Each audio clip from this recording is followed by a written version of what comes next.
आता आपण बघणार आहोत चंद्रप्रभावटी.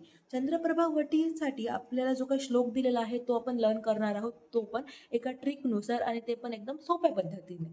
ठीक आहे. तर सर्वात पहिली लाईन आहे, चंद्रप्रभा मुस्तम भूनिंब अमृत दारुकम. याचा अर्थ असा आहे की चंद्रप्रभा म्हणजेच कर्पूर, वचा म्हणजेच वचा, मुस्ता म्हणजेच मुस्ता, भूनिंब म्हणजेच किरातिकता, अमृत म्हणजे गुडूची आणि दारुकम म्हणजे काय, देवदारू. ठीक आहे. आता पहिली लाईनची ट्रिक अशी आहे की चंद्राची प्रभा वाचली, मस्त दिसली, अमृताची सुद्धा दारू झाली आणि ही अमृताची दारू कुठे झाली, भूनिंबातल्या. ठीक आहे. मग ट्रिक काय आहे, चंद्रप्रभा वचा मुस्तम भूनिंब अमृत दारुकम. चंद्राची प्रभा वाचली, मस्त दिसली, भूनिंबातल्या अमृताची सुद्धा दारू झाली. ठीक आहे. आता जमिनीच्या खाली जायचं. जमिनीच्या खाली काय आहे, तर हळद येते, आपल्याला माहितच आहे.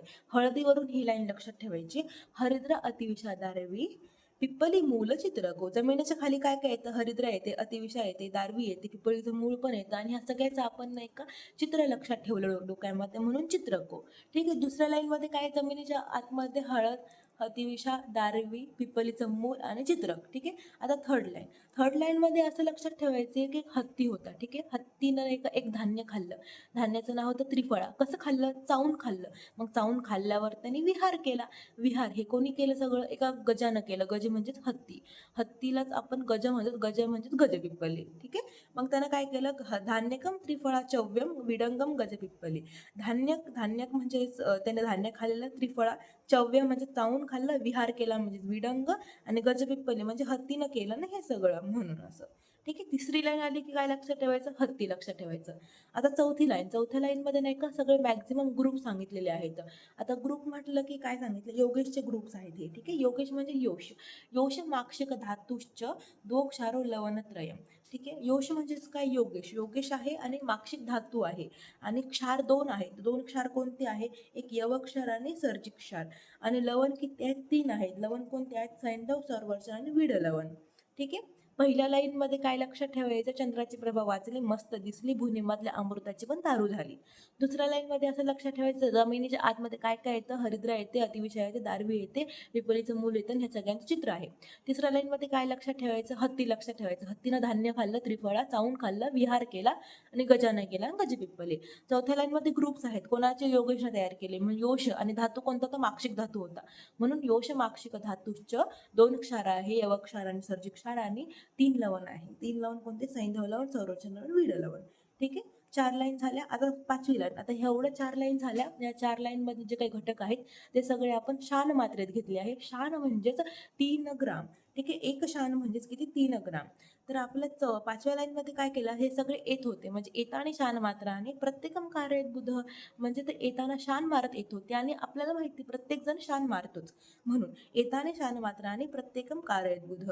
आणि ही जी काही लाईन आहे ही आपल्याला जशास तशी पाठ करायची, कारण की ती तोंडवळणी होणारी आहे. त्रिवृद्दंती पत्रम च त्वग एला वंशरोचना. त्रिवृद्दंती पत्रम च त्वग एला वंशरोचना. ठीक आहे. त्रिवृत्त, दंती, पत्र, त्वक, एला आणि वंशरोचना ही सगळी किती घेतली आहे, 12 ग्राम. 12 ग्राम म्हणजेच एक कर्ष घेतली आहे. एक कर्ष इथं सांगितले, प्रत्येकम कर्ष मात्रामत. ठीक आहे. मग कर्ष मात्रा कोणतं कोणतं घेतलं, त्रिवृद्दंती, पत्र, त्वक, एला आणि वंशरोचना. तसंच आता जे काही उरलेले आहेत त्याच्या खालच्या लाईन, एवढ्या लाईन जरी पाठ केल्या तुम्ही तरी बस आहे. खालच्या लाईन मध्ये काय सांगितलं, 2 कर्ष, द्विकर्ष काय सांगितले, लोह सांगितलं आहे. 4 कर्ष काय सांगितलं, चतुर्कर्ष सीता सांगितली आहे. सीता म्हणजेच खडीसाखर. शिलाजतू किती सांगितले, अष्टकर्ष म्हणजे 8 कर्ष सांगितलं आहे.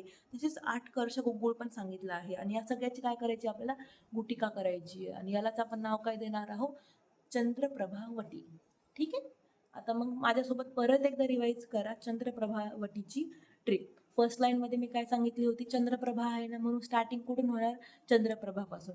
म्हणून चंद्राची प्रभा वाचली, मस्त दिसली, भूनिंबातल्या अमृताची पण दारू झाली.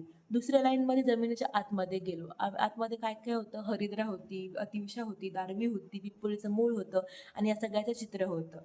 तिसऱ्या लाईन मध्ये काय लक्षात ठेवलं, हत्ती ठेवला. हत्ती म्हणजेच गजपिप्पली. गजपिप्पलीनं नाही का विहार करायचा होता त्याला, म्हणून त्याला धान्य पाहिजे, त्रिफळा धान्य त्यांनी घेतलं, ते चावून खाल्लं म्हणून विहार केला आणि मग तो गजपिप्पलीनं केला. चौथ्या लाईन मध्ये काय, 4 म्हणजेच ग्रुप. अरे ग्रुप 4 जणांचा असतो, म्हणून ग्रुप कोणी केला होता, योगेशने केला होता आणि माक्षिक धातू एक होता त्याच्यासोबत, म्हणून योश माक्षिकम धातुश्च दोक्षारो लवणत्रयम.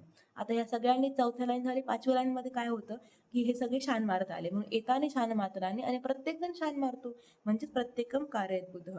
आणि 6वी line as it is learn करायची कारण की तोंड वळणी वळणारी आहे. त्रिवृद्धंती पत्रमच्या त्वगेला वंशरोचना प्रत्येकम कर्षमात्रमच्या कुर्यादितानी बुद्धिमाना म्हणजे बुद्धिमान व्यक्ती कर्षमात्रम ही देतो. ठीक आहे. मग 2 कर्ष काय आहे? लोह आहे. 4 कर्ष काय आहे? सीता आहे. शिलाधातू किती आहे? 8 कर्ष आहे. तसेच अष्टकष्ट 8 कर्ष काय आहे? गुग्गुळ आहे. आणि या सगळ्यांची गुटिका करायची आपण त्यालाच नाव काय देतो? चंद्रप्रभा वटी. धन्यवाद.